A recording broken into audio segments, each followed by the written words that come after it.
لە ئاستی چاکسازیدا.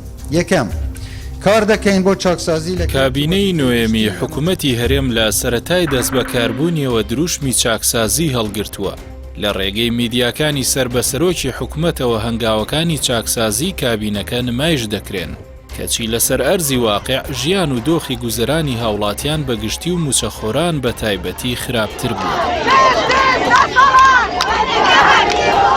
لە دوایین هەنگاوی چاکسازی حکوومەت وەزارەتی دارایی ڕایگەیاندووە زیاتر لە 10,000 موچەخۆری نایاسایی لە لیستی موچەدا دەرهێناوە و موچەکانیان ڕاگیراوە.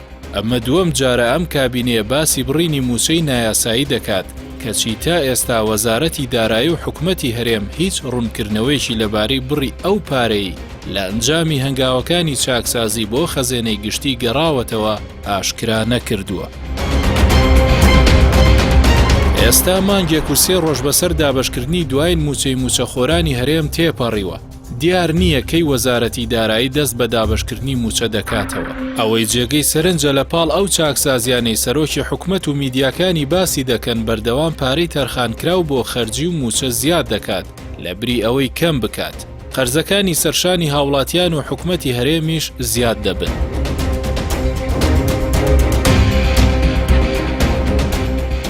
ئەگەر سەرنج بدرێتە لیستی موچەخۆرانی هەرێم زیاتر لە 4 ساڵە حکوومەت بەهۆی قەیرانی دارایی و ئیداریەوە نەیتوانیوە هیچ هەلێکی کار لە کەرتی گشتی بۆ هاوڵاتیان دەستەبەر بکات.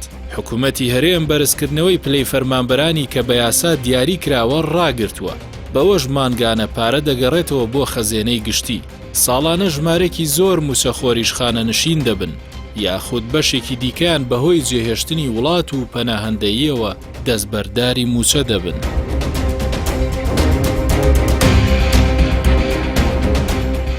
سەرجەم ئەم گۆڕانکاریانە بە ئاراستەی کەمبوونەوەی خەرجی موچەیە لە سەرشانی حکوومەت کەچی بەردەوام ئەو پارەی بۆ موچەدابین دەکرێت لە بری کەمبوونەوەی زیاد دەکات. لەلایەکی دیکەوە پەرلەمانتارێکی پارتی ئاشکرای کردووە 36,000 موچەخۆری دیکەی نایاسایی لە ناو لیستی موچەخۆراندان. ئەوەشی جێگەی پرسیارە حکوومەت چاوەڕێی چی دەکات تا ئێستا ئەو موچەخۆرانی لە لیستی موچەدا دەرنەهێناوە. ئەو موچەخۆرە نایاساییانە هەرەو کەسانن کە کادری حزبین و لەلایەن پارتی وێکێتیەوە خزێنراونەتە ناو لیستی موچەوە تا حکوومەت موچەیان بۆ دابین کات و حیزبیش بۆ بەرژەوەندیەکانی خۆی بەکاریان بێنێت. سەرڕای ئەمانە نرخی نەوت کە وەک حکوومەت دەڵێت سەرچاوی سەرەکی دابینکردنی موچەیە بەردەوام بەرز دەبێتەوە کەچی گۆڕانکاری لەسەر موچە و ڕێژەی لێبڕین ناکات. بە بڕوای چاودێران بەم چاکسازیانەوە کە حکوومەتی هەرێم باسییان دەکات و هیچ ئاسەوارێکیشی لەسەر ئەرزی واقع نابیندرێت ئەگەر نرخی بەرمیلێ نەوت بگاتەوە پێش قۆناغی پەتای کۆرۆناش پێ ناچێت گۆڕانکاریکی ئەوتۆ لە گوزەرانی هاوڵاتیان دروست بێت. پێشتریش ئاشتی هەورامی وەزیری پێشووی سامانە سروشتەکانی هەرێمدانی بەوەدا نابوو تەنانەت ئەگەر نرخی بەرمیلێک نەوت بگاتە $100 گۆڕانکاریکی ئەوتۆ دروست نابێت. بەڵام حەل ئەوە نییە کە ئێمە دانیشین ئینشاءڵڵا نەوت دەچێتەوە $100 بەخوا بچێتەوە $100 ببێ بە ملیۆنێکیش و تاڵەما بەم مەسارە بڕۆین ئێمە ئەو قەیرانە هەر بەردەوامە بێ.